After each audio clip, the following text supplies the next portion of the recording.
ಅಪ್ಪ ಏನಾಯ್ತು? ಏನಮ್ಮ ಡಾಕ್ಟರು 6 ತಿಂಗಳಾಗ್ಬೇಕು ಇದು ವಾಸಿ ಆಗ್ಬೇಕು ಅಂದ್ರೆ ಅಂತ ಹೇಳ್ಬಿಟ್ರಲ್ಲ ಮಗಳೇ. 6 ತಿಂಗಳಾದ್ರೂ ವಾಸಿ ಆಗುತ್ತೆ ಅಂತ ಗ್ಯಾರಂಟಿ ಇಲ್ಲ ಅಂತ ಬೇರೆ ಹೇಳಿ. ಅಪ್ಪ ನೀನ್ ಯಾಕೆ ಏನೇನೋ ಅನ್ಕೋತಾ ಇದ್ಯಾ? ಡಾಕ್ಟರ್ ಹೇಳಿದ್ರು ತಾನೆ 6 ತಿಂಗಳಲ್ಲಿ ವಾಸಿ ಆಗುತ್ತೆ ಅಂತ. ಯಾಕಪ್ಪ ಇಷ್ಟೊಂದು ಯೋಚನೆ ಮಾಡ್ತಿದ್ಯಾ? ಯೋಚನೆ ನನ್ನ ಬಗ್ಗೆ ಅಲ್ಲ ಮಗಳೇ, ಮೊಹಮ್ಮದ್ ಬಗ್ಗೆ. ಅವಳು ಆಸೆ ಪಟ್ಟ ಹಾಗೆ ಮನೆ ಕಟ್ಟಿಸ್ಬೇಕು ಅಂತ ಹೊಸದಾಗಿ ಗರಾಜ್ ಶುರು ಮಾಡಿದೆ. ಹಿಂಗಾಯ್ತು. ಆ ಗರಾಜ್ ಕೆಲಸ ಮುಂದುವರ್ಸಕ್ ಆಗಲ್ಲ ಅಂತ ಅವಳು ನನಗೆ ಹೇಗೆ ಹೇಳಿ? ಅಪ್ಪ ಅಮ್ಮನ ಹತ್ರ ಏನು ಹೇಳ್ಬೇಡ ಅಂತ ನೀನ್ ನನಗೆ ಹೇಳಿ ನೀನು ಹೇಳೋ ತರ ಮಾತಾಡ್ತಿದ್ಯಲ್ಲ. ಡಾಕ್ಟರ್ ಹೇಳಿದ್ದು ನಮ್ಮಿಬ್ರ ಮಧ್ಯೆನೇ ಇರ್ಲಿ. ನಾನಂತೂ ಅಪ್ಪಿ ತಪ್ಪಿ ಅಮ್ಮಂಗೆ ಹೇಳಲ್ಲ. ನೀನು ಬಾಯ್ ತಪ್ಪು ಹೇಳ್ಬಿಡ್ಬೇಡ. ನಾನು ಏನು ಪಾಪ ಮಾಡಿದ್ದು ಏನೋ. ನಾನು ಒಬ್ಬರಿಗೆ ಯಾವತ್ತೂ ಕೇಳಿ ಬಯಸ್ತವನಲ್ಲ.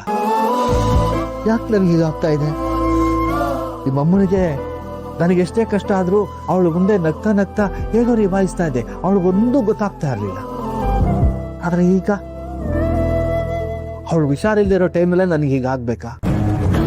ಇದೆಲ್ಲ ಗೊತ್ತಾದ್ರೆ ಅವಳು ಸುಮ್ಮನೆ ಇರ್ತಾಳ? ನೀನ್ ಯಾಕೋ ತುಂಬಾ ಯೋಚನೆ ಮಾಡ್ತಿದ್ಯಾ ಅನ್ಸ್ತದೆ. 6 ತಿಂಗಳಲ್ಲಿ ಸರಿ ಹೋಗುತ್ತಪ್ಪ. 6 ತಿಂಗಳು ಕಣ್ ತೆಗೆದ್ರೊಳಗೆ ಮುಗ್ದು ಹೋಗುತ್ತೆ. ನೀನ್ ಯಾಕೆ ಇಷ್ಟೊಂದು ಯೋಚನೆ ಮಾಡ್ತಿದ್ಯಾ? ಇಷ್ಟು ವರ್ಷ ಕಷ್ಟಪಟ್ಟು ದುಡ್ದಿದ್ಯಾ, ಒಂದಿನೂ ರೆಸ್ಟ್ ಅಂತ ತಗೊಂಡಿಲ್ಲ ನೀನು. ಅದಕ್ಕೆ ಇರ್ಬೇಕು.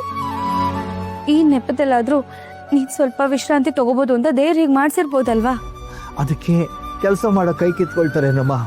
ಕೈ ಕಿತ್ಕೊಂಡಿಲ್ಲಪ್ಪ. ಯಾಕೆ ನೀನ್ ಹಾಗೆ ಅನ್ಕೋತಿದ್ಯಾ? 6 ತಿಂಗಳಲ್ಲಿ ಖಂಡಿತ ನನ್ ವಾಸಿ ಆಗೇ ಆಗುತ್ತೆ. ಆ ನಂಬಿಕೆ ನನಗಿದೆ. ಮನೆ ಕಟ್ಟಾದ್ಮೇಲೆ ರೆಸ್ಟ್ ಮಾಡೋಣ ಅಂತ ಅನ್ಕೊಂಡಿದ್ದೆ.